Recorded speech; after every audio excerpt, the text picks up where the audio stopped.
You are overhead story channel. Enjoy. When Rachel got back from her so-called work party, everything about her screamed normal, and that was exactly the problem. It was late, close to midnight.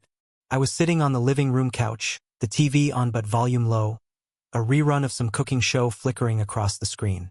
I hadn't planned on waiting up. I really hadn't. But somewhere between dinner and now, something in me decided I needed to stay awake. Not suspicious, not jealous, just uneasy, restless, like my subconscious picked up on a frequency the rest of me hadn't tuned into yet. The front door clicked open. She came in casually, keys jangling against her fingers. Her coat was draped over her arm, not on. That was the first small flag. She always wore it buttoned up, even in spring nights like this. But tonight, she held it like a prop, like she'd barely been outside long enough to bother. "Hey!" she called softly, like she wasn't sure I'd be up. "Hey!" I answered. She paused in the doorway. She looked like Rachel. Same soft curls, same heels, same blazer and blouse from that morning. But something was reassembled. Her hair was neater than it should have been after hours outside. A few strands were curled in a way they hadn't been when she left. Her lipstick was gone, but there was a faint, smudged mark on her cheek. A pinkish stain in a color I didn't recognize. "Everything okay?" she asked, stepping fully into the living room. I nodded. "Just couldn't sleep." She smiled, too naturally. Then she walked over and kissed my cheek. It was brief, habitual, mechanical, but I noticed the faint stain it left behind when she pulled away. A soft kiss from lips that were no longer wearing her own lipstick. The mark was lighter than the deep red she usually wore. More coral or berry. Not her shade. "Party go well?" I asked. "Yeah. Work people trying to act like they're not work people," she said, shrugging with a small laugh. "It was nice, actually. Dan's place is gorgeous. I had no idea he lived out that far in the country." Dan, the colleague she'd mentioned a few times. Project manager. Married. 2 kids, if I remembered right. I just nodded. "Any traffic getting back?" I asked. "Nope. Straight sh*T. Music and stars. I almost didn't want to come home," she said, kicking off her heels and stretching her toes against the wood floor. She said it lightly, but it hit weird. Almost didn't want to come home. Then she walked upstairs to change, humming something under her breath. When she left the room, I picked up her phone. I didn't mean to. It was instinct, muscle memory. Her screen had lit up, and the top photo was staring at me. I didn't open anything. Didn't dig. Didn't snoop. The photos were open already. There were a few from the night. Group sh*TS in front of a stone fireplace. Laughing selfies with coworkers. A spread of charcuterie on a marble countertop. Nothing dramatic, except for one. One sh*T. It was dimly lit, probably taken around a bonfire or maybe inside the cabin Dan apparently owned. Rachel was sitting on a wooden bench, legs crossed, holding a half-full wine glass. She was smiling at someone out of frame. But what caught my eye wasn't her. It was the man sitting next to her. Or rather, the partial man. Only a single leg was visible, slacks, polished shoes. His knee pointed toward her, close, too close, and his hand, resting casually on the bench, was just inches from the side of her thigh. Not touching, but the implication was obvious. It wasn't neutral. Rachel wasn't leaning away. I stared at the photo longer than I meant to. It wasn't proof of anything. Not technically. But context has weight. Intention can fill a room. When she came back downstairs, now in a long shirt and leggings, I held up the phone, trying to keep my tone light. "This guy looks like he's about to write you a sonnet." She glanced at the screen and chuckled. Too quickly. "Oh my God. That's Josh. He's ridiculous. We were joking that we looked like a rom-com poster." I think that was right before he spilled wine all over his shoes. I watched her eyes, her expression. She wasn't nervous. She was polished, like someone who'd anticipated being asked. "Didn't look like a joke," I said, trying to keep it casual. "Well, you weren't there," she replied, plucking the phone gently from my hand. "Trust me, It was hilarious in the moment. You know how group photos are. Always weird angles. She didn't delete the photo. She didn't hide it. But she swiped past it quickly, changed the app, and then set the phone face down on the armrest beside her. We watched TV for a while. I asked what shows they talked about, who brought the wine, how Dan's wife was doing. Rachel answered everything smoothly. No hesitation. But as she spoke, I kept looking at the smudge near her jaw. I hadn't imagined it. Something had pressed against her there. Something soft, colored, deliberate. A few minutes later, I got up, walked into the kitchen, and poured a glass of water. When I came back, she was scrolling on her phone again. The photo had been cropped now, same picture, but now the man's hand was just out of frame. I didn't mention it. Instead, I went upstairs and sat on the edge of our bed. It would have been easy to let it go, to believe her, to chalk it up to work friends and low lighting and suggestive angles. But something had shifted. It wasn't the photo, really. It was everything around it. The energy, her confidence, her ease with lying if it was a lie. I couldn't even tell anymore. So I didn't argue. I didn't accuse her. I just saved the original photo to my own phone before it disappeared.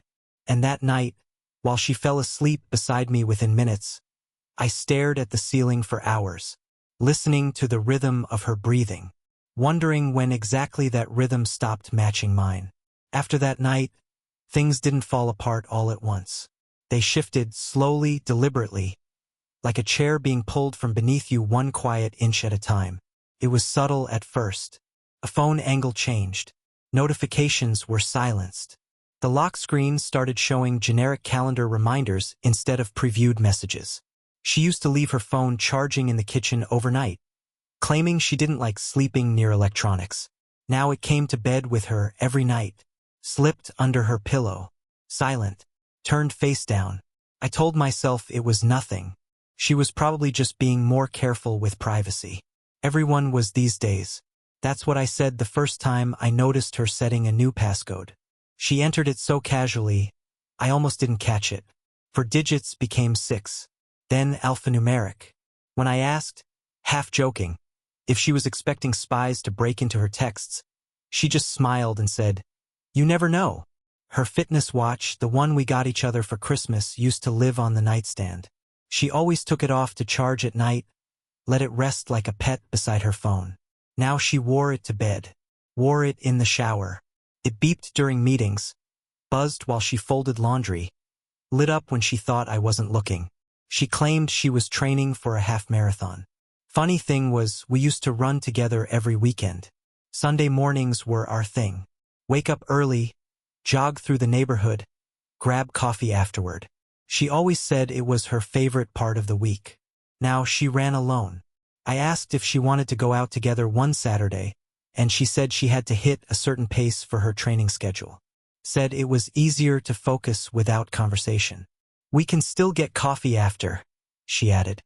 But it didn't happen. She came home 45 minutes later, drenched in sweat, earbuds still in, eyes avoiding mine as she reached for her smoothie mix. I offered to blend it for her. She declined. That became the new normal. Our routines split like a river around a boulder, parallel but no longer meeting. The photo from the cabin? I hadn't looked at it again. Not directly, but I knew every detail by heart now. The man's leg, his hand, her smile that looked just a bit too comfortable. I tried to let it go. Really, I did. But something about her had started to feel like a performance. Her laughter was louder than it used to be. Her goodnight kisses were lighter, almost absent, and the int asterisk Macy between us, the real kind, began to fade without a clear goodbye. It wasn't rejection, just absence. She started falling asleep earlier than me. Every night, face turned away, arms pulled in.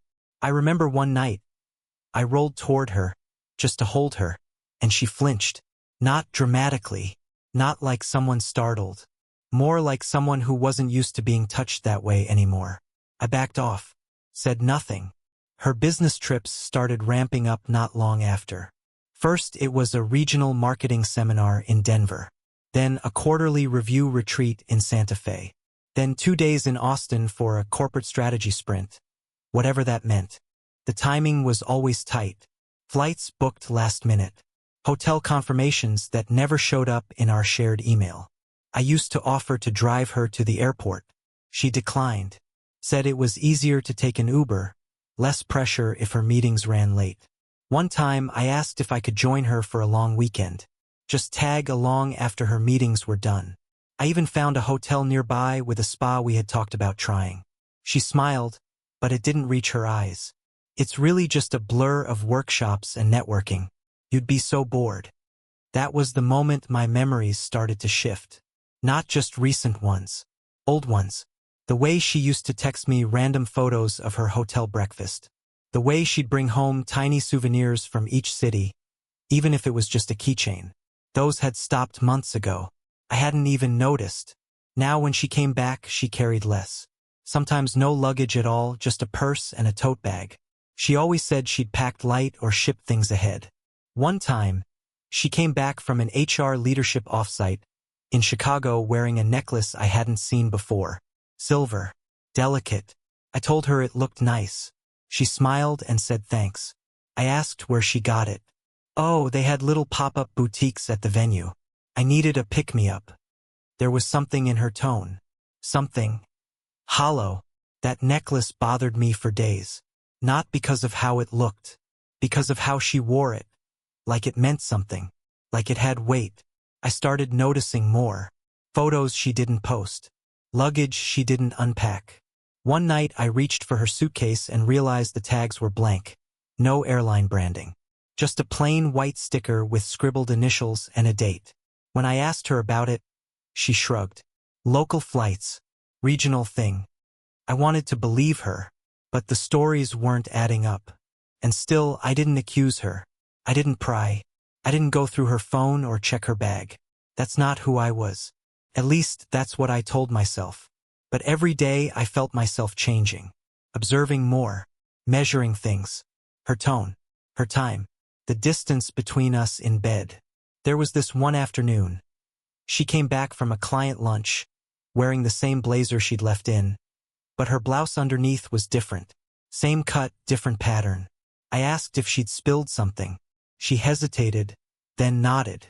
Salad dressing. Had to run to a boutique down the street. It was a good excuse. Too good. She was full of those now. Excuses that sounded smooth, rehearsed, like lines from a script she didn't even have to think about. I kept telling myself I was being paranoid, that I was connecting dots that weren't meant to be connected. But deep down, I already knew the truth.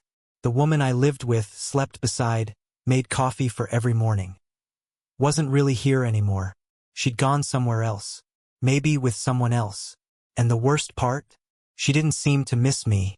That realization didn't come with shouting or slamming doors. Came with silence. The kind that creeps in around the edges. The kind that settles into the walls.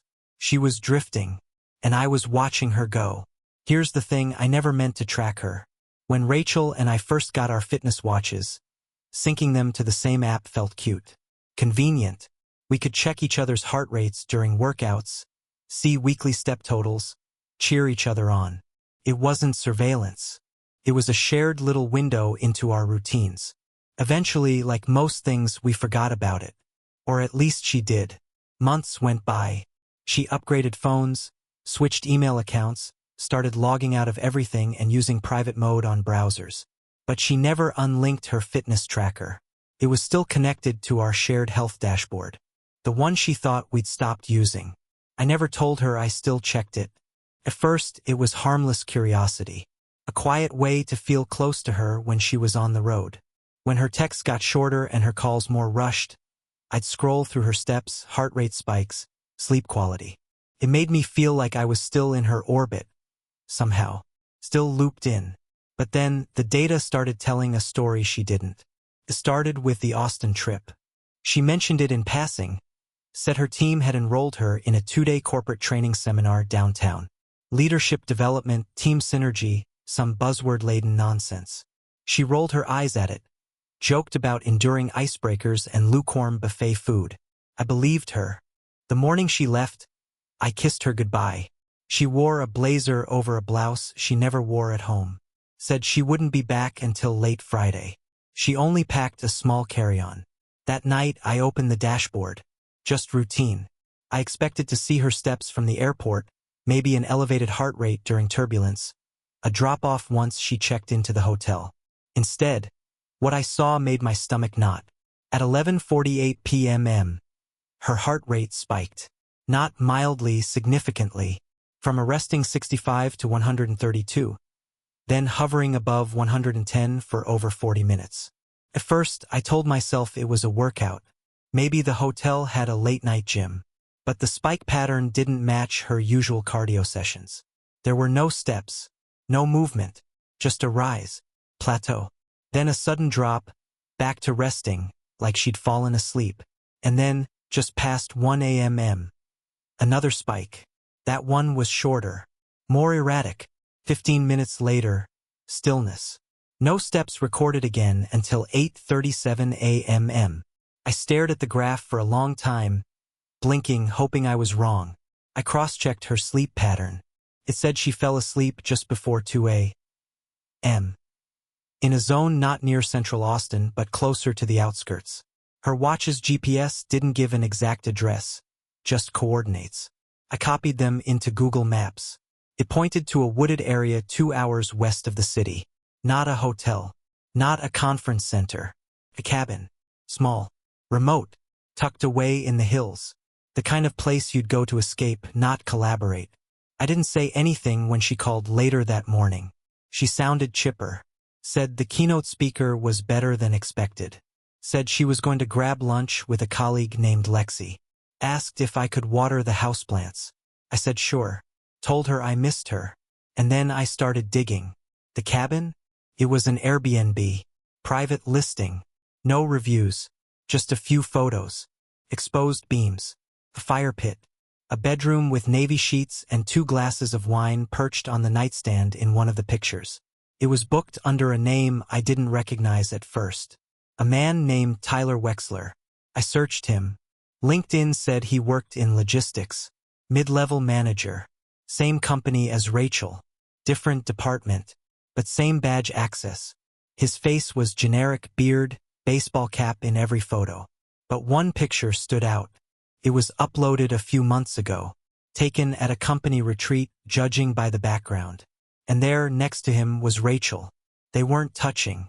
But they were standing close. Closer than strangers. He was in that same picture from the cabin, the one she cropped. Now I had a name for the leg. I didn't confront her. Not yet. Instead, I looked through our shared iCloud folder. She hadn't posted anything from Austin. But the system still backed up photos when her phone was connected to Wi-Fi. Most were innocuous. A breakfast plate. A blurry whiteboard. Then there was one at 10:09 p.m. A glass of red wine on a wooden table. The lighting was low. Candles flickered in the background. And reflected in the glass, faintly, unmistakably, was the shape of a man. Shoulders. Arm bare skin. I enlarged the image. Rachel was in the frame, just a blur of her profile. Laughing. The file name had the GPS tag. Same coordinates as the cabin. I sat in the dark, staring at the glow of the screen, feeling like my chest had caved in. It was no longer about suspicions. This was math. Numbers. Coordinates. Pulse patterns. Facts. After that night, I stopped pretending. I tracked every trip. Each time she said she was flying somewhere, I checked her movement logs, compared step counts, logged every BPM spike. It became a system. Cold. Efficient. And over time, the pattern emerged. Business trip, unusual heart rate, minimal steps, rural coordinates, same cabin. Sometimes it was different cities, different reasons. But the location was always the same. He was always the same. And she never knew.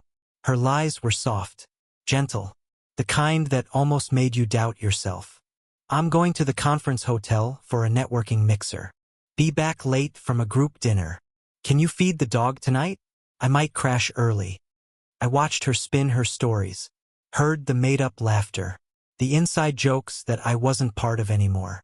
One night, after she returned from yet another trip, I found her phone unlocked on the coffee table.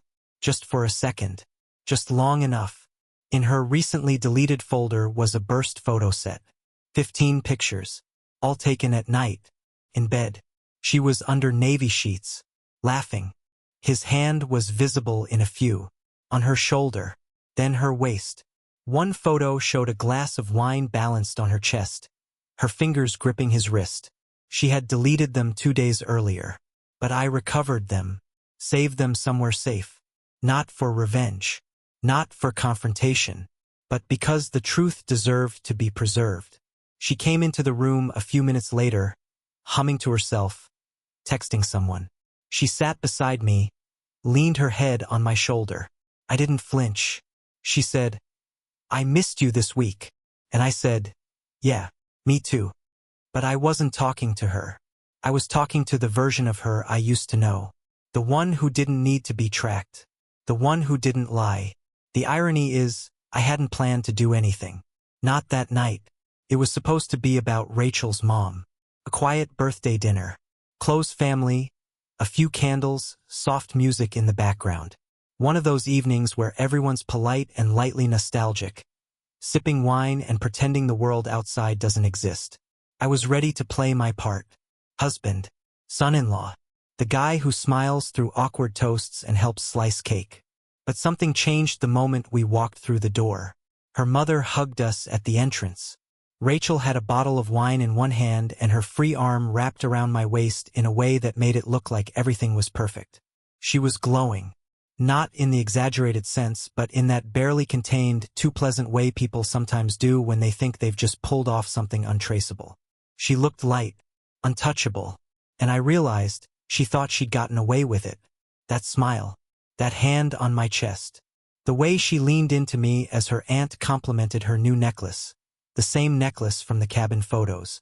The same one she claimed came from a pop-up boutique in Chicago. Everyone kept commenting on how good she looked. So refreshed. Something about you feels different. You're glowing, Rach. And she deflected with grace, laughed modestly, played coy. Meanwhile, I stood there, holding a small gift bag and nodding at people who'd spent years thinking we were the perfect couple. People who had no idea I knew everything. I hadn't meant to ruin anything that night.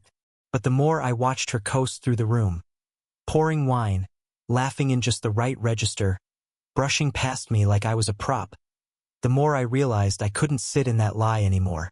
There's a screen in her parents' living room. Not a TV, one of those multifunction smart displays that shows photos, calendars, weather, synced health stats. We'd set it up for them 2 Christmases ago, linking family devices so they could see everyone's wellness metrics and pictures of grandkids. Rachel's fitness tracker was still synced, same as mine. I checked earlier in the week. Still active, still streaming quietly in the background. The remote was on the mantle. So, after dinner, while everyone was moving to the living room for coffee and cake, I picked it up. No drama. No announcement. Just a few taps of the menu. I loaded up the health dashboard. At first, it showed exactly what you'd expect: step counts, sleep scores, resting heart rate averages. A few people chuckled at their own metrics. Rachel said something about being embarrassed by her low hydration stats. Then I tapped over to the Performance History tab. Toggled to Week View. Then Heart Rate Variability. And then I tapped one more button. Expand Full Device Log. The screen changed. And what filled it wasn't sleep data or cardio trends. It was messages. Notifications. Because, in her rush to cover her tracks, Rachel had forgotten that some apps, notably fitness messaging systems, store synced content across platforms. Especially when the Insights tab is enabled. Health-based chats, voice memos, even shared activity messages from friends. And her friend list wasn't empty. Preview popped up. Tyler. Missed last weekend already. That fireplace photo is my favorite. Timestamp. Thursday, 11:13 p.m. Location, Driftwood, Texas. Tyler. You still taste like red wine. Don't forget to delete the receipts. Winky face. Timestamp. Friday, 2:06 a.m. Then, a blurred thumbnail of an image. 2 glasses on a nightstand. A woman's leg, bare, unmistakably hers, visible against navy sheets. Silence filled the room like fog. I didn't say a word. No one did. Rachel's father looked from the screen to her. Her mother, still holding a slice of cake, stood frozen. One of her cousins gasped audibly. Rachel moved forward, slow, like she wasn't sure if she was supposed to stop it or pretend it wasn't happening. This is some kind of glitch, she said, too quickly. I don't know what. I tapped another notification. Tyler voice memo. Transcript preview. Okay, so delete the confirmation email from the cabin. I booked it under my cousin's name just in case. And make sure you tell Mark you're going to that fake conference again. I paused, then clicked play. The voice filled the room. Soft, breathy, relaxed. Rachel's voice. Don't forget to forward yourself the hotel receipts from last quarter, so if he asks, it looks consistent. Just keep saying it's a recurring training. Oh, and fake an Outlook invite or something. You're good at that. I let it play for a few more seconds before pressing mute. Everyone was staring at her now. She opened her mouth, then closed it.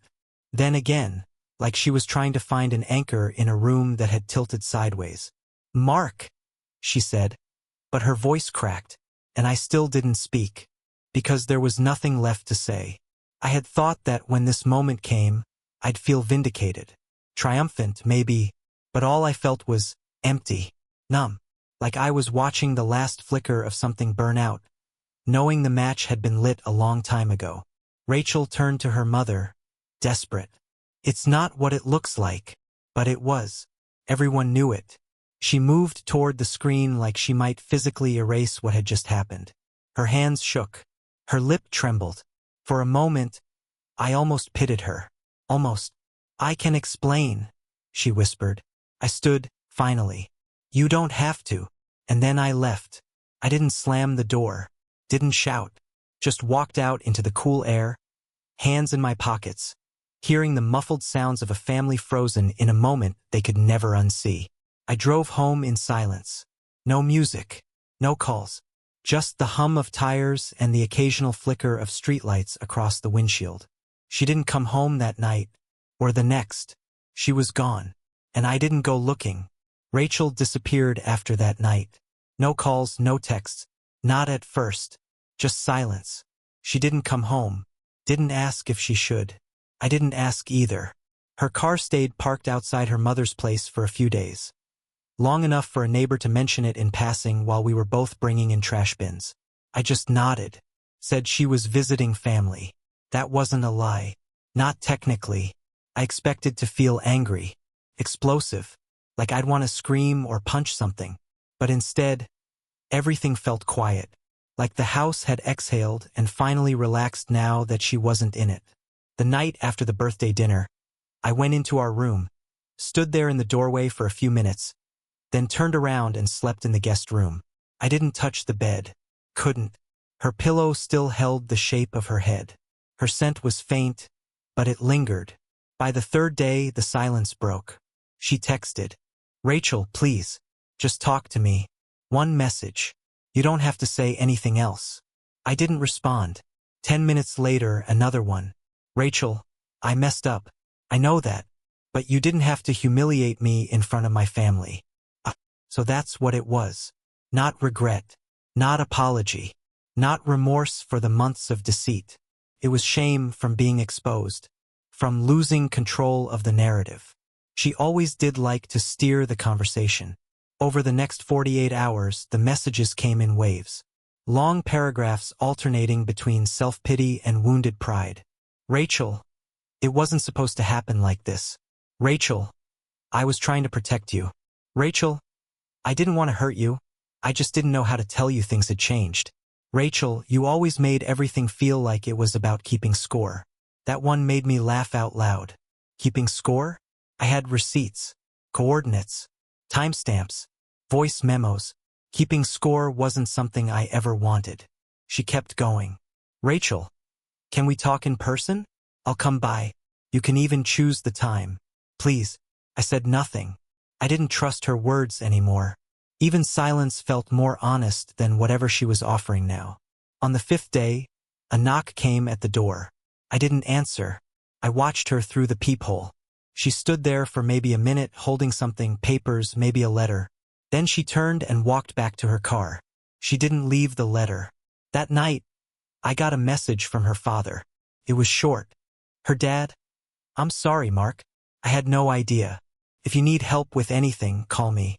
I mean that. It was the first time he'd ever texted me directly. He was quiet at the birthday dinner, even before the screen lit up with evidence. But I remember how still he went once the messages appeared. How he looked at his daughter, like he didn't recognize her. That look stayed with me. I sat with his message for a while, then replied, "Me thanks. I'll be okay." And that was the truth. Because the moment I stopped chasing answers, stopped trying to make sense of something that had never been fair to begin with, I felt something shift. Not rage, not heartbreak, just clarity. I packed up her things the next day. Not out of spite, out of necessity. I started with the obvious stuff. Clothes, toiletries, shoes by the door she hadn't worn in weeks. Then the harder things. Jewelry trays, notes in her handwriting. The framed photo of us in Paris from 4 years ago. I took it down gently, wrapped it in a sweater she always wore on cold mornings. One box at a time, I created distance. I didn't throw anything out. I wasn't trying to erase her. I just needed her out of the space we used to share. The boxes went to a storage unit. I sent her the address and the code. Nothing else. No message. No explanation. Just logistics. She didn't reply. She picked them up a few days later. I know because the system sent me a time-stamped notification when the unit was unlocked. 2:17 p.m. Wednesday. She stayed for exactly 14 minutes. Then the lock engaged again. She didn't take everything. That weekend, I walked through the house and made note of what was missing. One of the wine glasses from the cabin photo. The silk scarf she wore when we traveled. Her favorite coffee mug. I didn't feel sentimental about any of it. If anything, it felt like a kind of mutual understanding. A silent division of assets. She took the things that were hers, left behind the weight of what wasn't. I donated some of the furniture, recycled old receipts, deleted shared playlists. The Spotify algorithm would have to learn me all over again. The doorbell rang one afternoon. Delivery. A manila envelope from a legal service. Inside, the formal petition for divorce. I hadn't initiated it. She had. It was neat, simple, no demands, no disputes over property. Just a signature page and a prepaid return label. I signed it that evening, poured myself a drink, and sat in the quiet. She didn't ask for anything else. No meetings, no closure talk, just a clean break. And I realized this wasn't about guilt anymore. It was about preservation. She wanted to vanish before I could rewrite the ending. But I didn't need to. She'd written it herself. The lies had been too careful, too rehearsed. That was the part that stung the most. Not that she'd betrayed me, but that she'd planned it so methodically. Down to the receipts, the fake invites, the voice memos meant to remind her which story to tell. It made me wonder how long she'd been preparing for the collapse. Because I hadn't been. I'd been all in. Flaws and all. And she'd been preparing a parachute behind my back. So when the divorce finalized weeks later, I didn't celebrate. I didn't post anything. I just let it end. There was no court date, no drama, just a digital document, a confirmation email, a finality that didn't feel loud, but definitive. After that, she disappeared again. Off social media, out of the friend groups. I didn't ask where she went. She could have run off with Tyler, or ghosted him too. Maybe she changed her name, took a sabbatical, started painting watercolors in some coastal town. None of it mattered. She was out of my life. That door didn't just close, it sealed. And for the first time in a long time, the silence felt earned. After everything, the quiet wasn't lonely. It was peaceful. I started waking up early again, making real breakfasts, going on walks with no destination. I picked up my old camera, started taking photos around town. Mundane things. Shadows on pavement, birds on wires, suddenly felt worth noticing. My brother visited more often. We didn't talk about Rachel. We just talked, laughed. One weekend, I went to a small outdoor concert. That's where I met Ellie. Nothing dramatic. Just a woman with kind eyes and no agenda. We talked about music, food, nothing heavy. Felt light, honest. For the first time in a long while, I didn't feel like I had to perform. I could just be. Weeks later, Rachel sent one last message. A long apology. I read it once. Didn't respond. Forgiveness, I realized, wasn't something I owed her. It was something I gave myself. She didn't fight the divorce. Didn't ask for anything. And in that silence, I felt something deeper than anger or sadness. Freedom. The kind that comes when the noise stops and you can finally hear yourself again. My life wasn't broken. It was open, ready for something real.